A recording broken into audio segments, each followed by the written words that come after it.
Thank you for joining us for another episode of Verbal Money. This is the podcast that isn't afraid to deal with the big questions, like who on God's green earth is racking up the view count on Namajunas versus Esparza 2 on YouTube.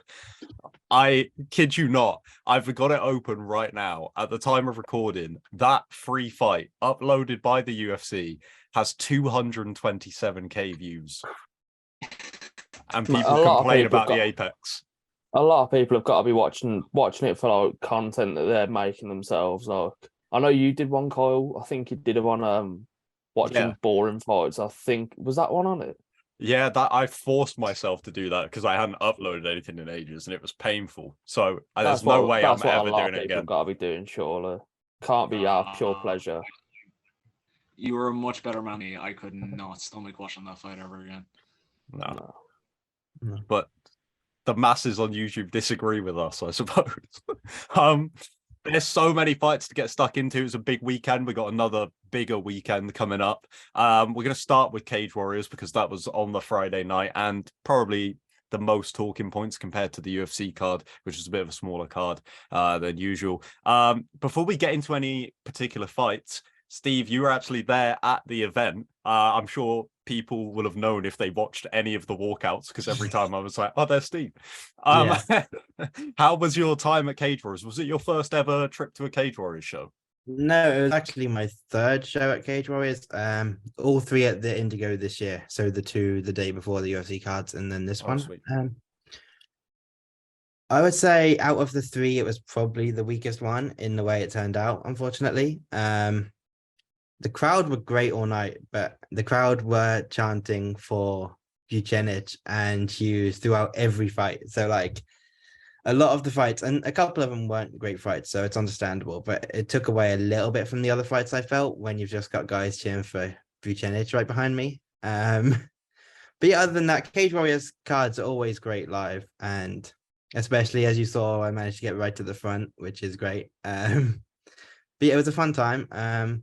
Obviously, they've got the Unplugged card coming up at the end of the month. I'm going to be at that one too. I was lucky enough to get an invite for that card. So I'm looking forward to that one. There's some good fights on that one as well. But this week, the crowd were great. Unfortunately, until the main event, the fights didn't quite live up to it though. Yeah.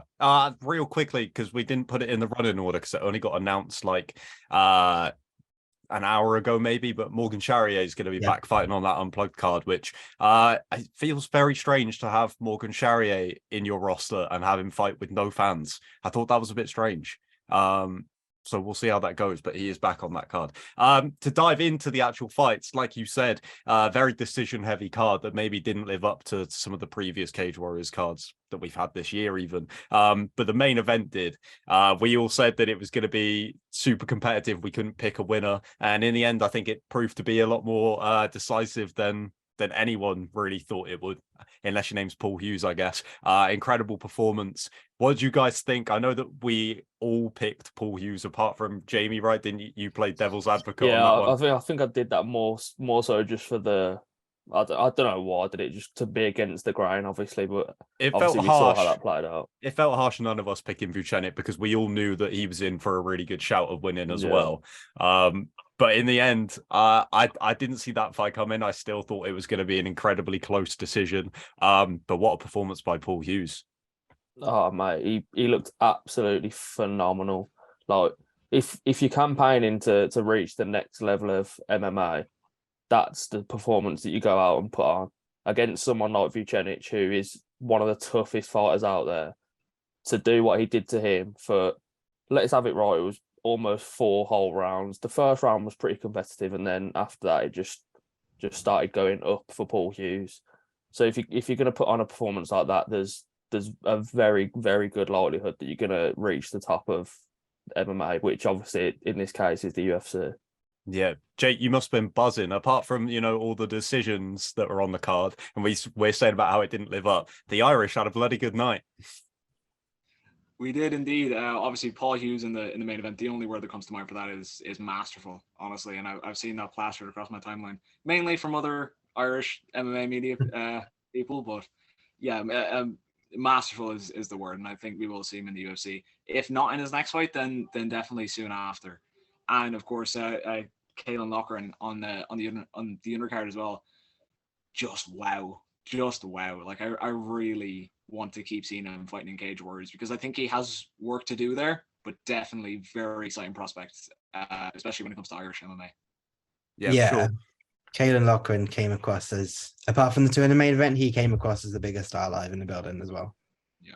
What was your experience, Steve, with the main event? Obviously, did the people who were there supporting Vucenic, did that side kind of lose steam a bit as the fight was going on? Definitely.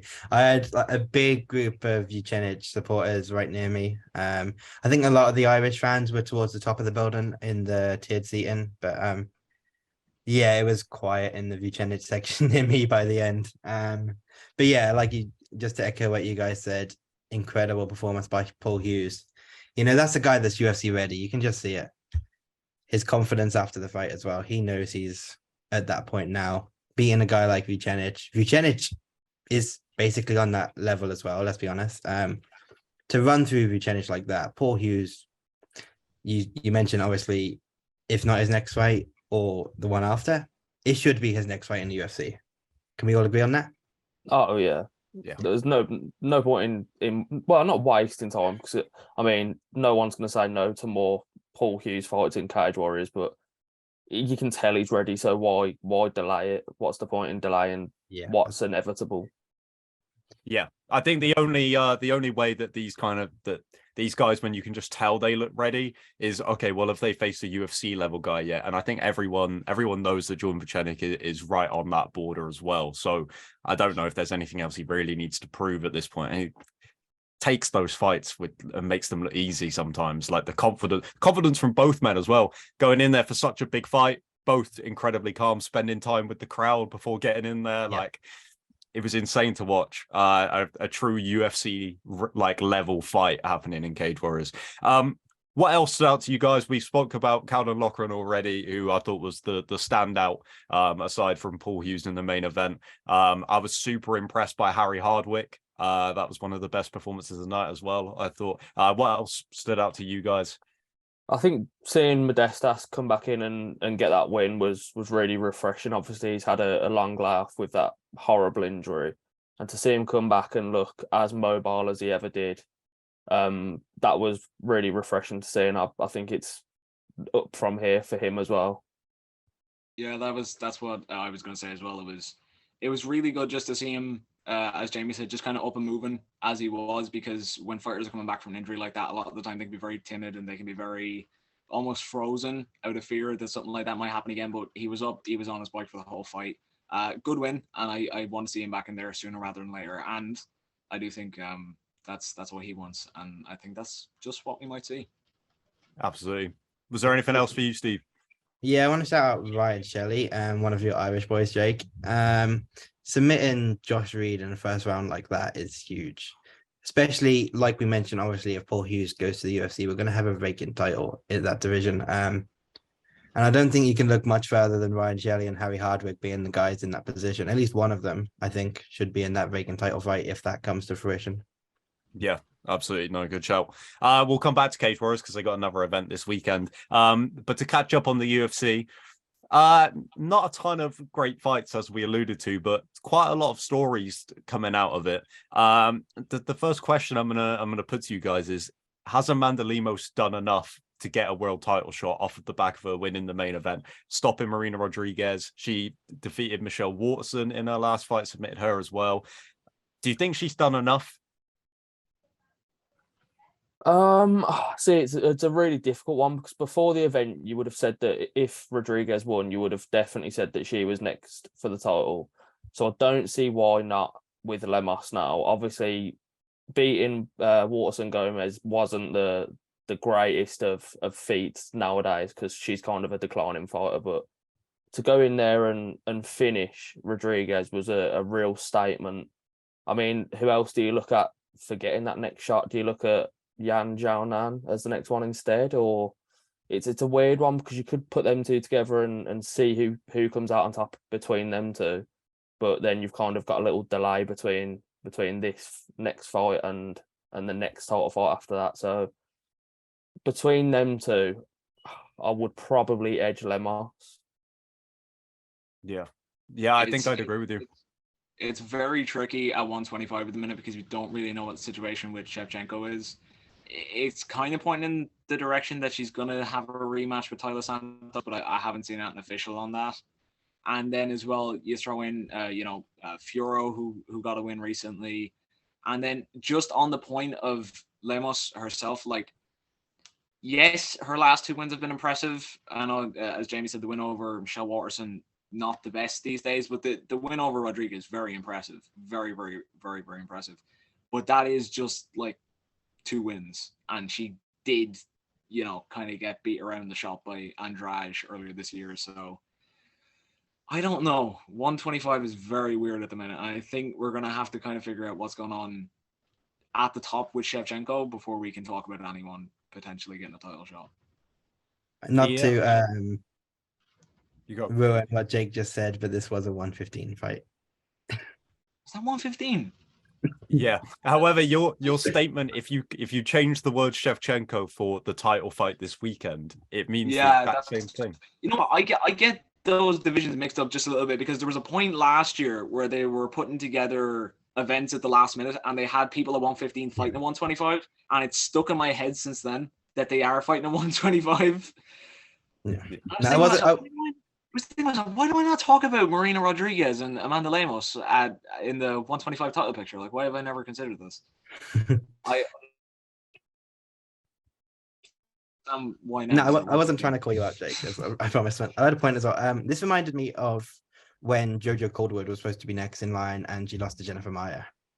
It's like everyone was thinking Marina Rodriguez was ready and she's just going to be next. And then Amanda Lemos just comes through and does that to her. So I don't really think you can deny Lemos at this point. She called to be the backup of the title fight next week. And that is a good position to be in, as we've seen with Volkanovski recently. So I think it does kind of depend on. Actually, I'm not sure it does, because if Whaley wins, I'm not sure you give Carla a rematch. Either way, either way, I think Lemos will be next for the winner of that fight, to be honest. Do you think they're going to want to push the 2 Chinese women as a main event headliner, though? Because that would be a massive, massive event, that would. Yeah, 2 Chinese women fighting for the title, that would be huge for Chinese MMA and just MMA as a whole. Yeah, so I think if Whaley wins, that's what makes me kind of think that Yan Jiaonan will be next. Whether I think she deserves it over Lemos after Lemos's performance this weekend, I'm not sure. But one thing I would like to add there is that a lot of people were talking about it being an early stoppage, but I'm not too sure about that. I think it was very, very warranted. I think it was actually a good stoppage because I think she would have ended up just taking more damage that she didn't need to take. She wasn't throwing back. The only thing that she could have hoped for was that Lemos would have just punched herself out and got tired. But she's got a whole lot of power, Lemos has, so that would have been a bit of a risk to have allowed that to have carried on. Yeah. If it's an early stoppage, it's only 1 or 2 punches early. Yeah. In which case, she wasn't defending herself. So what's the point? Exactly. Yeah. Yeah. At the end of the day, the referee's job is to protect the fighter. And if you go and you watch the whole clip of Rodriguez getting rocked and her being pushed back to the fence and taking those shots, as Steve said, we're 1 or 2 shots away from a knockdown or a knockout there. So like, what's the point really?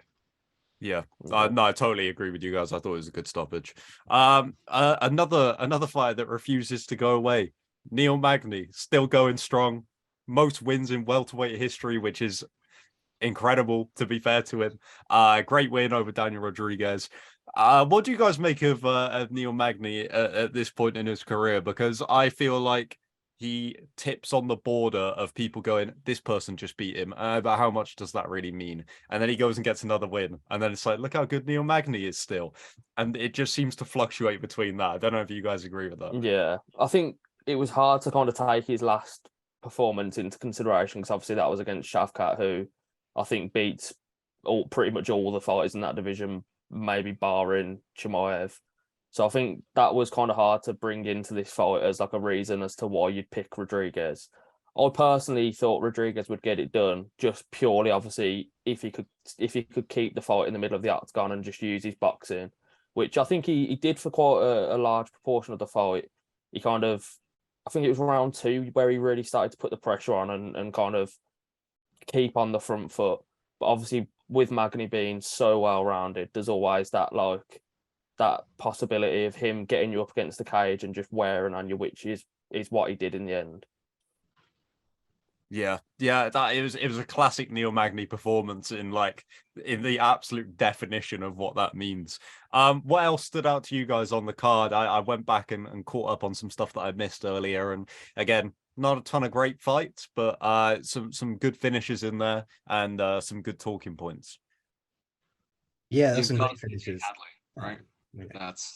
Yeah. That's like, I mean, we're bound to say that obviously, but it was quite impressive. Like, a lot of people felt like it was one of those, karma moments where he missed weight on the Contender Series, and Dana was putting a lot behind him, and then he went out and he lost his debut. But he looked very impressive in this fight, and it was a terrific submission as well. So I think he's an excellent addition at 125.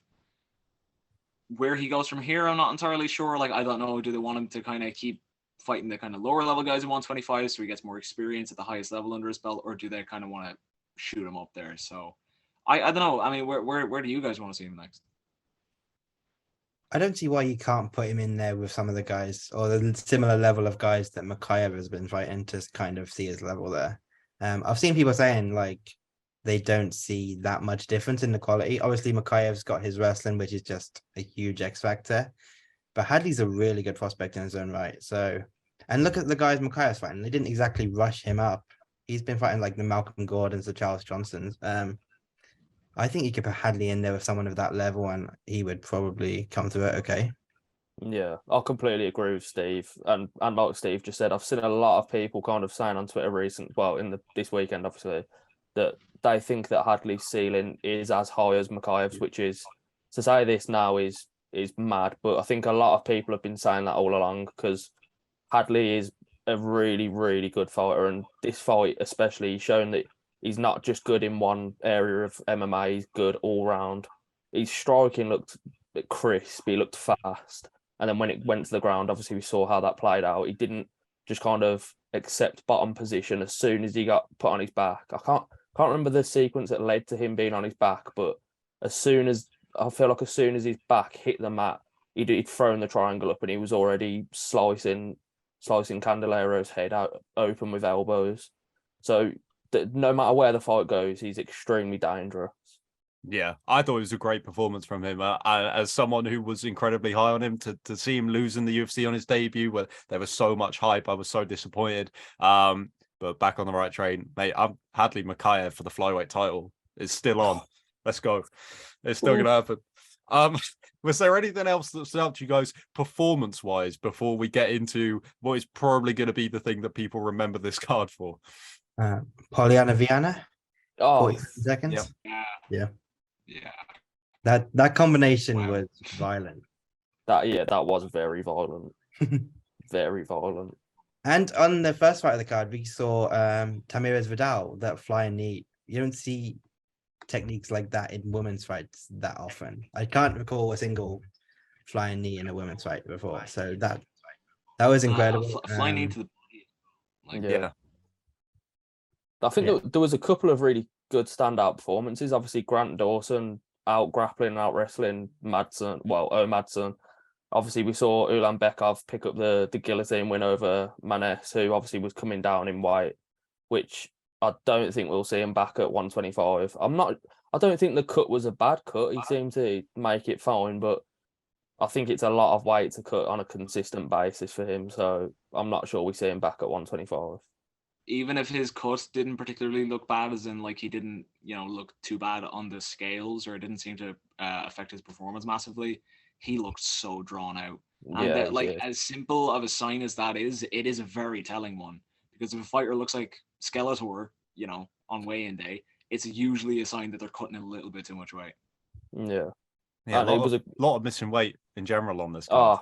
Yeah, missed weight fighters went 1 and 4, if I'm correct. That was counting Shani Young, who obviously ended up making weight by cutting her hair, but obviously she originally missed weight. So yeah, on the night they went 1-4, which was, I think the last time there was 4 weight cuts in an event, the missed weight fighters went 4-0. So it's a nice change from that, I think.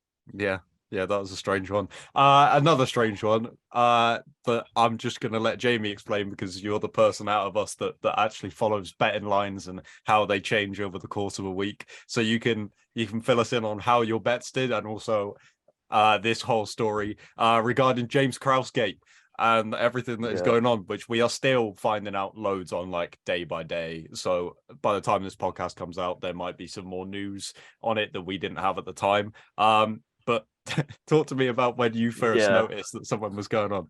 So obviously on Fight Night, I'm always quite active on Twitter, just kind of interacting with as many people as I can, looking through all the tweets regarding the fights and what people think. And I came across I think it was Ben Davis and Conor Burks, who's part of the MMA Hour, kind of tweeting about the fact that Minna's line, Nordam Becker's line completely fell. So I think it fell from -320. So he was already a considerable favourite, but it fell to like minus 600 or something, which was like on Fight Night is very unheard of. So it was already kind of ringing alarm bells. Like, is Minna going to come out on in a wheelchair or something? What's going on? So like from there, it was really, really alarming. But then obviously when he comes out and the first kick he throws, he buckles his knee and he's grimacing in pain. That's where it becomes a bit like, okay, something fishy's gone on here. How has the information got out that Minna was obviously going in there suffering an injury? How has that information got out there? I think it was Hinks this morning. Shout out to Hinks. Put in our chat about the Discord of James Krause saying that he's coming in with a blown knee, which was, I'm not, obviously it's unfair to kind of throw allegations at Krause as of yet because we don't know the ins and outs. But when it's someone so closely with Minna, obviously he's head coach at Glory MMA, when there's someone that's actively betting on fights, betting on his fighters, when it's that situation, it's his fight that's the one that gets this attention, it does just look a bit shady. Obviously, we're going to find out in the coming weeks. It might take longer than that to see what actually has gone down. But it's just a bit of a weird one because obviously recently we had the conduct change as well, where fighters were no longer allowed to bet on their fights, etc. It's just a bit of a grey area at the moment that I think the UFC need to come out and kind of say something about. Yeah, it's been very strange. What have you guys thought about it, watching it unfold? I just want to know how to get into that James Krause Discord. Not gonna lie. Look, but no, I'm not saying it was James Krause. I'm just saying it was probably James Krause. Like, again, it's a little bit unfair for us to throw the allegation straight at him and to start calling this whole thing Krausegate. But when you have a guy who's notoriously known, even in just the last couple of weeks, it's not like, you know, we've gone back through the years and we found out that he's an avid gambler on his fighters, that kind of thing. We were talking about this a month ago, that James Krause was betting on his own fighters. And then a guy that he's cornering, you know, allegedly he leaks that the guy's got an injury, and then he comes out, blows his knee out. The lines go crazy for his opponent in like an hour before the fight, or like on fight night. I don't know. It's a very convenient answer. Like, it's a convenient answer. That's what I think it is. Yeah. At the moment, it's just convenient to kind of say that it must have something to do with him because, if you're gonna openly be this MMA coach that bets on your fighters, you're gonna have to like accept that there is going to be shade thrown your way when something like this happens. And I think he would agree with that. I think it, as you said, Jake, it is unfair to kind of throw allegations at him yet because we don't know what's happened. But it's just like a situation. It doesn't help with the fact that he's so closely involved. And I'm not saying he would have benefited himself directly from this. I very much doubt he was stupid enough to put a bet on Norden Becker to win by first round KO. So I'm not saying he's benefited from it, but the fact that his team are the ones that have kind of been involved this closely, and it's his pupil that has gone in the fight injured, and that's happened. It's just a bit of a grey area. Yeah, it's a weird one. For the news that has come out in the last week, the only real UFC news we've got, because that's kind of dominated, is Sean O'Malley calling for an interim title fight with Chito Vera, which was personally the thing that I was kind of hoping for that division. Jake, as VM's resident matchmaker, do you like the shout? It's not the worst thing I've heard, honestly. O'Malley has come out with a worse matchups. I think it's very realistic. I think we have seen something of a humbling of O'Malley in the Yan fight, even though he did get the win. He took a bit of a beating in that fight, and I think he's come down to earth a little bit since. And he's realized that Chito is probably deserving of a title fight. And if he's not quite there yet, I think he deserves to be talked about pretty soon. So I suppose this kind of depends on your take as well. Like, is it unfair for Sterling to sit out until June? Where do you stand on Henry Cejudo? Like, the title pictures in a lot of UFC divisions lately have been a bit messy, but if that's the direction that the promotion decides to go, I wouldn't be angry at that. It's a brilliant fight. It's a brilliant fight, and I wanted to see the rematch since the first fight happened. The interim title, yeah, that's kind of where things get messy. I don't think Sterling wants to come back for a while, does he? I mean, he's been arguing with Twitter trolls recently that have been saying that he said he only wants to, I can't remember when he said he wants to come back, but they were saying that he needs to be fighting multiple times a year, and he was kind of defending himself, saying that he doesn't. So I'm not sure he's really in a rush to get back in anyway. He posted something about how the division should go and fight because he's not going to be back for a while or something like that, which I think, I don't know whether it was part of him trying to wind people up because he does like doing that now. Yeah. But at the same time, after that performance against TJ, I think people were like, just get back in there. Like, so it's a weird one. Outside of the UFC news, we've got some news from the PFL and One Championship. Gutted that Shane Burgos is out of his PFL debut with Marlon Moraes. Was very excited for that.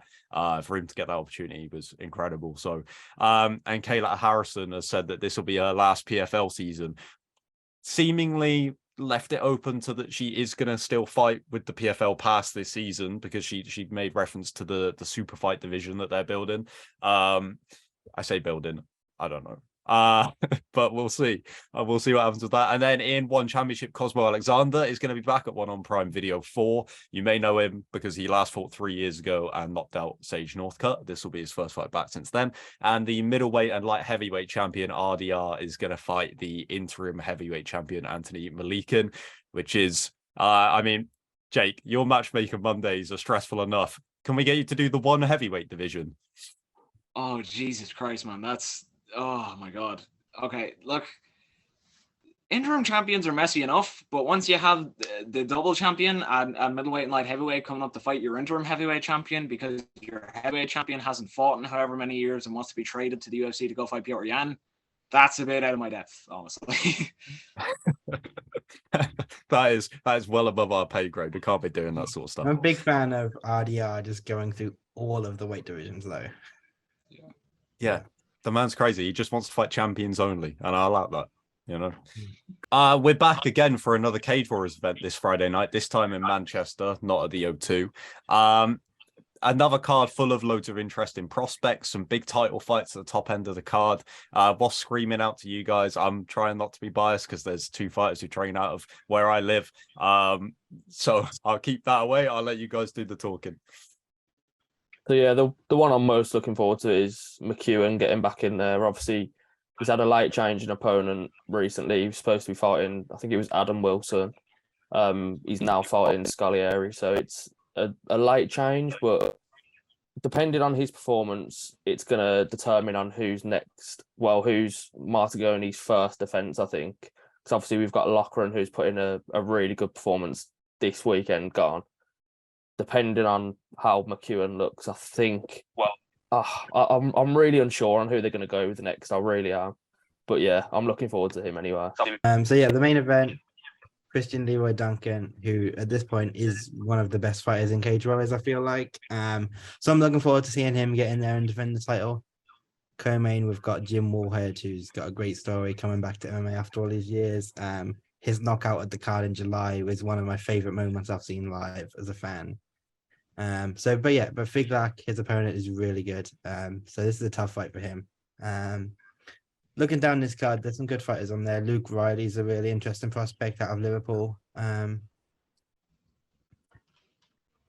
Manny Akpan versus Samuel Bark is an interesting one. I'm not the most familiar with Manny, so if you guys want to touch on him, but Samuel Bark's a really good kickboxer. He beat Tobias Harila in his last fight, which was a great finish. I was at that one. So I'm looking forward to that fight.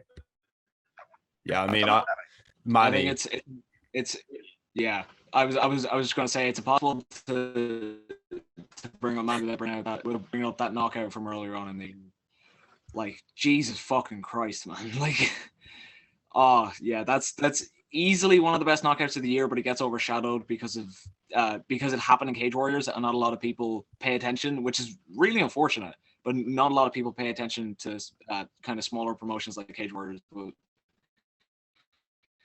absolutely amazing. And I hope to see something similar.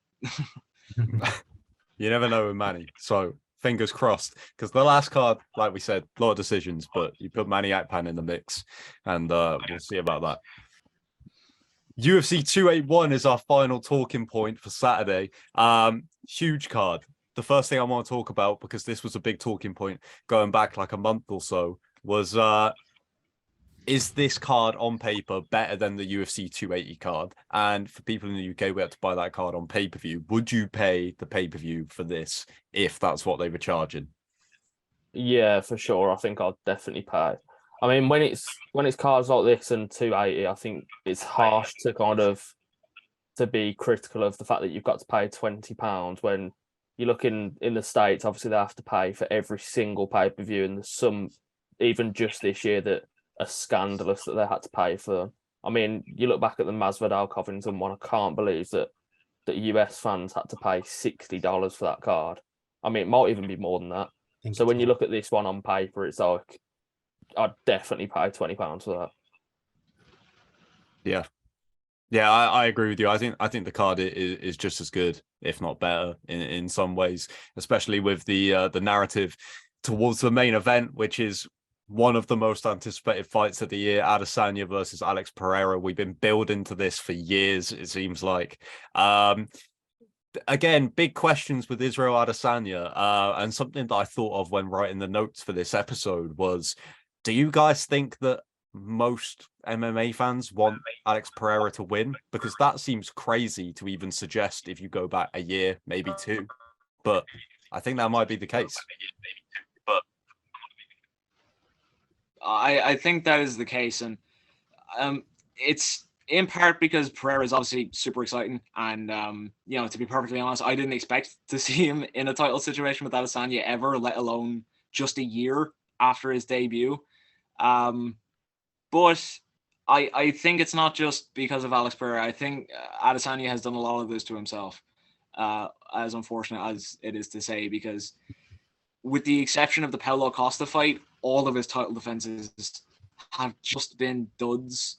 Like, the one that probably stands out, if not Costa, is probably the Robert Whittaker fight, and that's because Whittaker went forward. Whittaker was the one, trying to push things. There was a knockdown in the first round. I'll give that to Adesanya. But other than that, everything has just been a bit flat for Adesanya, unlike his chest coming up to this most dangerous fight. So, yeah, I think a lot of people do want to see Pereira win this one because he's just more exciting right now, isn't he? Yeah. Yes, it's definitely more exciting for the division for Pereira to win. I think it's a bit of a stretch to say that most people want Adesanya to lose. He's still a popular fighter, but the Adesanya that came out dancing and then knocked out Robert Whittaker, the Adesanya that knocked out Paulo Costa, that guy has been gone for a little while now. So I think Alex winning would freshen up a division that kind of needs it. Middleweight hasn't been the best division for a little while now. So I would just be interested to see how things play out if that was to happen. Yeah. I feel like I'm the little devil on the shoulder of this podcast, trying to play devil's advocate all the time. But I mean, a lot of the criticism towards Adesanya as of late, I feel is not. It's not harsh because it happened. His fights have been on the more boring side, but I think a lot of that has got to do with the fighters that he's been fighting and their styles. If you look at obviously Vettori, Cannonier, they didn't really bring the fight to him. I mean, Vettori kind of did second time round, but it's just not really like I wouldn't really plant all the blame on him as a viewer. I mean, he's exciting, we know he is, and I think that's where the kind of annoyance with fans lies, because we know what he's capable of, and the fact that he's one of the best strikers to ever get in the cage. I think that's where it becomes a slight annoyance for a lot of fans. But a lot of the blame recently, I don't think it's all on him. So yeah, that's just my weekly devil's advocate part. I'm actually with you on that. I think that a lot of the criticism for Izzy is pretty harsh, and I think that you can criticize him, but you also have to criticize, like you said, Marvin Vettori, Jared Cannonier for not taking risks against. They know he's a better striker, but you got to try and win the fight. Yeah. Do you guys think that Alex Pereira has the potential to change that and make this an exciting fight, but also how much of a threat is he to Izzy in this fight? Is he the toughest threat he's faced so far in the title reign? I think so. I think he's going to come forward as well, which is going to play into it a lot. He's going to come forward. He's got confidence from knocking out Izzy before, albeit in a different realm. But he's got confidence. He's going to come forward, and he's got a lot of power, as we know. Ridiculous power for that division. So I think it is a big threat for Izzy. Yeah, actually scares me a bit as well. Go on, sorry, Joe. Yeah, no, I was just saying I agree with you both there. Like, I think striking wise is probably the best opponent Adesanya has fought up until this point. It was probably Robert Whittaker. And in terms of power, probably Cannonier or Romero up until this point. But Pereira just has everything, man. Like, I have never seen people go down from getting hit so not light, but with no real wind up in his shots. Like, Pereira can just fling his left hook up, and the way he hit Sean Strickland and the two follow-up right hands after that, phenomenal. Is Adesanya smart enough to get around that? Yeah, probably. But the threat is going to be there from the first bell until the very last. So yeah, it's probably the most dangerous fight of his title reign for that reason. Yeah. I'm massively intrigued Carl. I'm massively intrigued to see what the game plan for him is coming out in the first round. Is he going to try and tire Pereira out? Is he going to try and get him against the cage? Obviously, City Kickboxing are masterminds when it comes to game plans, so I wouldn't be surprised to see it change during the fight. So yeah, I'm intrigued to see how it opens out. Yeah, no, I agree.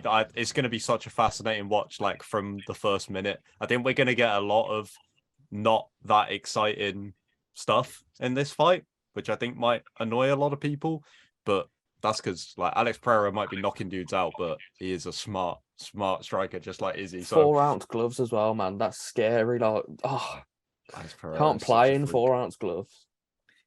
There is also another title fight on this card, which some people may have forgotten. Carla Esparza making her first title defense against Zhang Weili. I say first title defense, obviously, of this championship reign. I originally wrote in the notes that I have nothing to add on this fight because I don't even. This feels like such a strange title fight.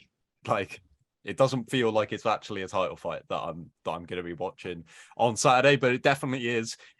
In the same way that people maybe would like to see Alex Pereira freshen up the middleweight division. You guys all want Carla Esparza to retain, right? I mean, I've seen Zhang Weili lift up Ngannou in the last couple of weeks. That's all I need to see to know that she's going to go out there and she's going to get the win. I see her getting the finish, to be honest. I think she is going to finish the fight. But that's all I needed to have seen in the lead up to this fight to know that I'm putting my money on Zhang Weili. Just on Jamie's point there, if you just need two pieces, if you need two fights to watch to make your conclusion, you have Zhang Weili versus Jessica Andrade and Joanna Jędrzejczyk versus Carla Esparza. watch both of those fights and tell me who you think is going to win. Because for as much as Esparza has improved, and to be honest, even though the fight wasn't the most exciting, coming back after, what was it, like 7 years and winning the title back, impressive. I'll give her that.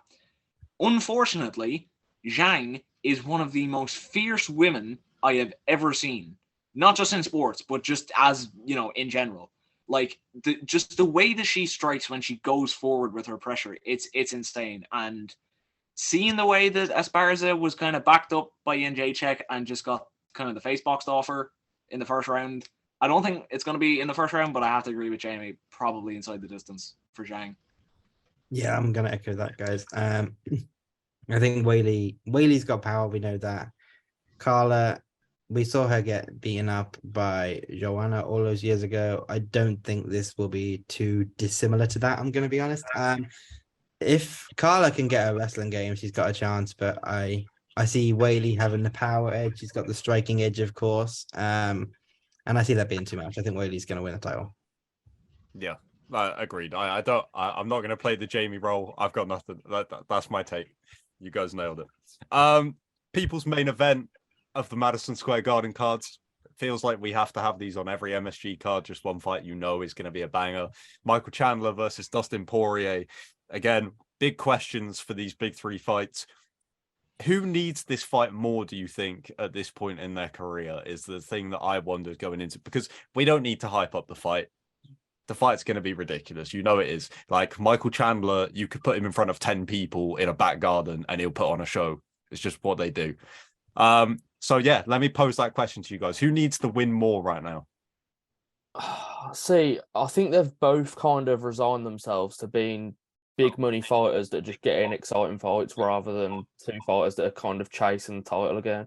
I think Poirier, I think he's resigned himself to that. Even in his last fight against Oliveira, he kind of came out and said that he's going to have to really consider what he does next, whether he moves up or whether he just goes on another title hunt, which I don't see him doing at this point in his career. I mean, if he emphatically beats Chandler and Volkanovski for some reason doesn't get that next shot, but I've seen a lot of people on Twitter actually recently saying that the UFC are kind of backing away from Volk against Islam. I'm not sure if it was just like people taking a piss on Twitter, but I mean it probably was. But yeah, it's a weird one because I think I would say Chandler needs it more, which seems bizarre.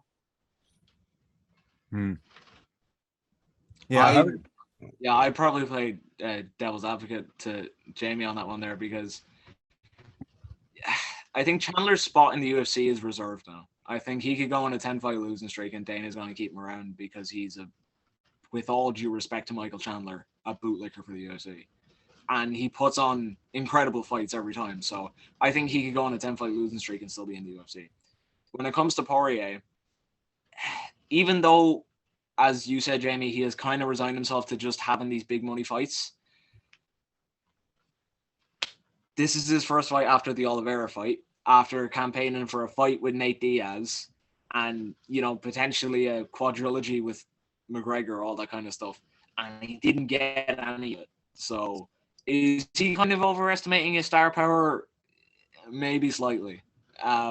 So I think his only real option, unless he becomes insanely popular and marketable and profitable in the next, however many months, is his path from here on out is probably gonna have to be getting another title shot. And I saw somewhere as well that the UFC is kind of looking away from Volkanovski at the lightweight title now, and they're kind of looking at the winner of Poirier and Chandler. Yeah, I'm gonna say Poirier needs it more, because if he loses this, that's his title aspiration gone, and I don't see him get one of those big fights either, unless it's McGregor and McGregor wants it. Yeah, my thinking's along the same lines as Jake on this one.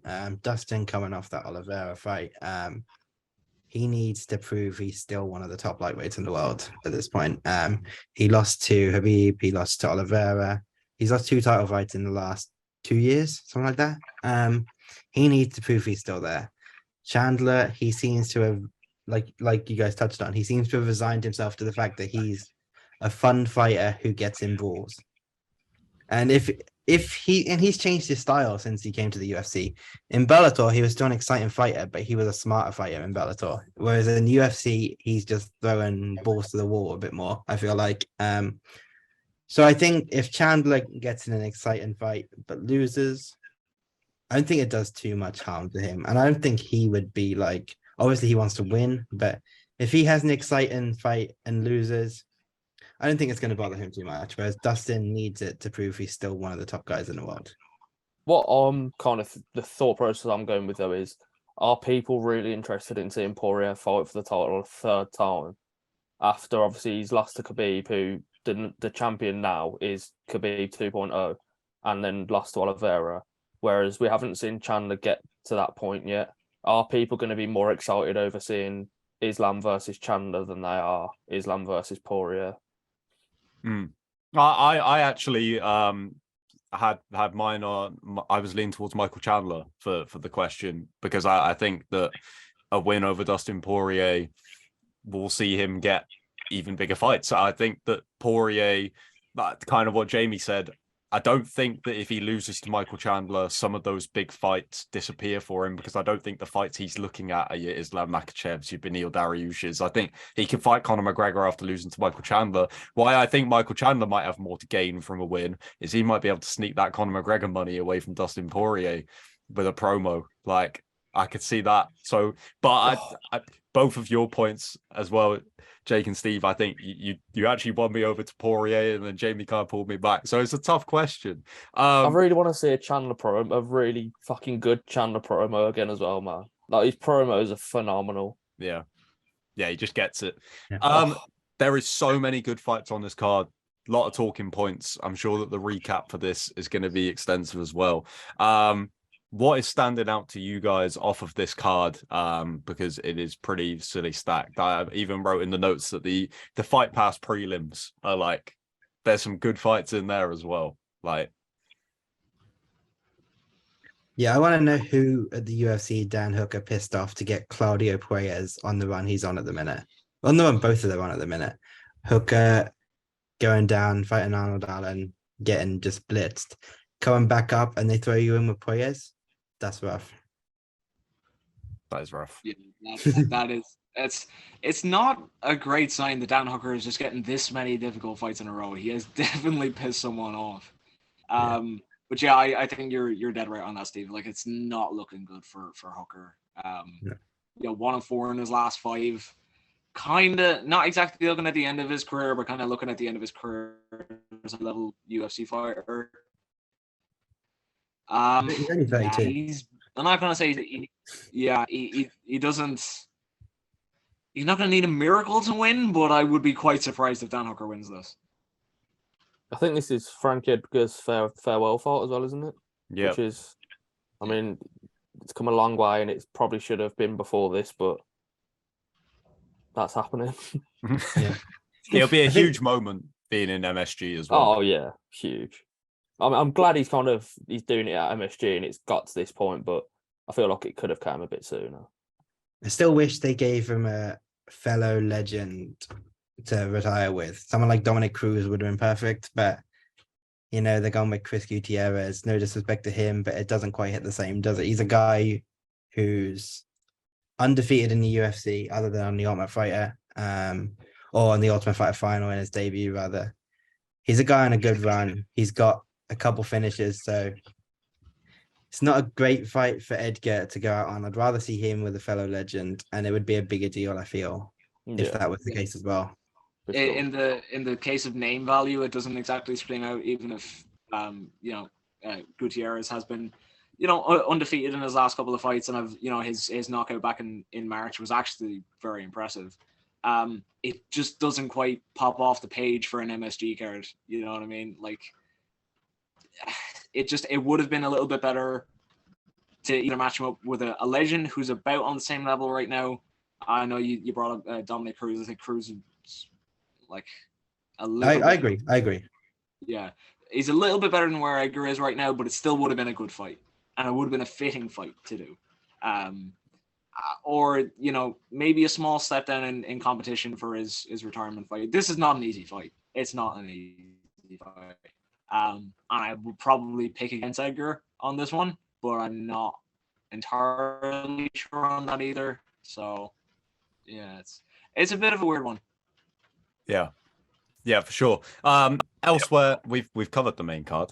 So on the prelims, the two things that stood out to me was the final prelim before we get into the main card, which that would convince me to buy a pay-per-view. Brad Riddell versus Renato Moicano is a ridiculous fight. And the return of Meatball Molly McCann in Madison Square Garden, which is going to be a big deal. No matter win, loss, or draw, you know that's going to be a big talking point, no matter what happens. Where are you guys standing on the rest of the card? We've got is it Ottoman Azaitar's returning this weekend as well? Yeah. Which, I mean, I'm looking forward to his return, to be fair, against someone like Matt Favola, who is a very fun fighter to watch. That's a fun fight in itself. Yeah, that's actually the one that I've been talking to people about, because it's kind of flying under the radar a little bit, which is crazy because Azaitar, in his 2 UFC fights, even though he has been on the sidelines a little bit and he has been overlooked, he has just been flattening people during his UFC career. And for Vola as well, I was speaking to him a couple of months ago. He's very excited to get back in there, especially in New York. I think this has potential to be fight of the night. Riddell versus Moicano, probably going to steal that one, honestly, because Jesus fucking Christ. But if not that, I would probably hedge my bets that this is either fight of the night or there's going to be a performance of the night coming out of this fight. Dominic Reyes is back too. Yeah. He's obviously not been on the best run, but he's had a while out. So I'm intrigued to see how he looks. And Ryan's fan, one of these guys who's on his way up. I think it's a good fight to kind of evaluate where Reyes is after those 2 knockouts and the time off as well. Yeah, absolutely. Anything else that you guys want to touch on from the UFC 281 card? Not really. Like it's a good card, but again, bout order has really fucked they have fucked the UFC over again. I suppose the UFC fucked themselves over since they make the bout order. But the fact that Ryan Spann Ryan Spann and Dominic Reyes are on the prelims, that's crazy. Because it's a top 10 guy who's a 2-time title challenger against. I'm not the biggest guy on Ryan Spann. Like, he's hit a bit of a snag in recent times, but still good fighter. And with Reyes there, that should definitely be on the main card. Yeah, like, should Dan Hooker and should he really be on the main card still? Really, like, he's 1-4 in his last 5. I love Dan Hooker.